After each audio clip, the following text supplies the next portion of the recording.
শিলং অথবা চেৰাপুঞ্জীৰ দৰে অসমৰ এটা জলপ্ৰপাত সোল সিস্টাৰ জলপ্ৰপাতৰ নান্দনিক দৃশ্যই হাত বাউলি মাতিছে সকলোকে চৌদিশে বিস্তৃত অঞ্চল জুৰি সেউজীয়া মাথো সেউজীয়া এটিকলি দুটিপাত আৰু সুউচ্চ সেউজী পাহাৰৰ দৃষ্টিনন্দন পৰিৱেশ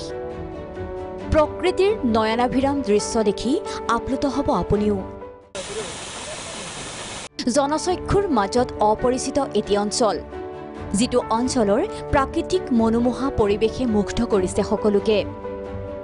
অসম মেঘালয় সীমান্তৰ কামৰূপৰ লাম্পিত আছে প্ৰকৃতিৰ এই মনোৰম পৰিৱেশ সৌন্দৰ্যৰ ৰাণী লাম্পিক সোল সিস্টাৰ নামেৰেও নামাকৰণ কামৰূপ জিলা প্ৰশাসনৰ বকুৰ পৰা 40 কিলোমিটাৰ নিলগত আছে এই জলপ্ৰপাতটো শিলৰ ফাকেৰে বৈ অহা জলপ্ৰপাতৰ পানীৰ কুলুকুলু শব্দই মোহিত কৰিছে পৰ্যটকক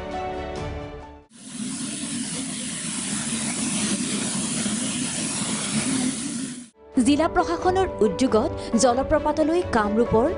30জনীয়া সাংবাদিকৰ দুঃসাহসিক যাত্ৰা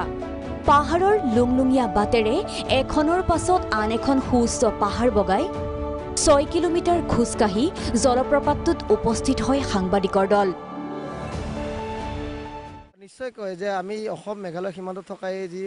জলপ্ৰপাত এই জলপ্ৰপাতটো এই সময়ত যেহেতু ফাগুন মাহৰ শেষ পৰ্যায় চ'ত মাহ চলি আছে এই চ'ত মাহত যি জলপ্ৰপাতৰ দৃশ্য দেখি আমি সঁচাই মোহিত হৈছোঁ কিয়নো অসম মেঘালয় সীমান্তত থকা এই জলপ্ৰপাতে আমাৰ প্ৰতিজন অসমীয়া নহয় বহি ৰাজ্যৰ যি পৰ্যটকৰ ক্ষেত্ৰতো প্ৰচুৰ সম্ভাৱনা আছে আৰু আমাৰ কামৰূপ জিলাৰ যি উপায়ুক্ত কৈলাশ কাৰ্তিক নেতৃত্বত এই জলপ্ৰপাতটো বৰ্তমান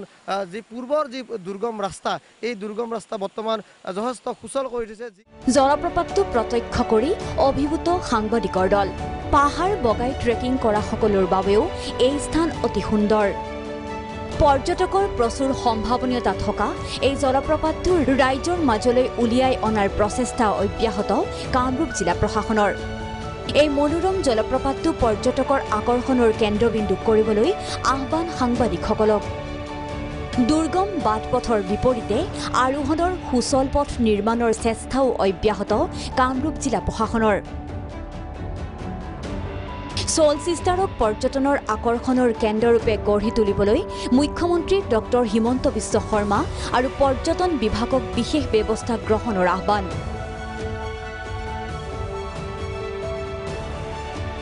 বকুৰ পৰা চন্দন মজুমদাৰৰ সহযোগত উত্তৰ গুৱাহাটীৰ পৰা নিতুপম মেধিৰ ৰিপৰ্ট প্ৰাগ নিউজ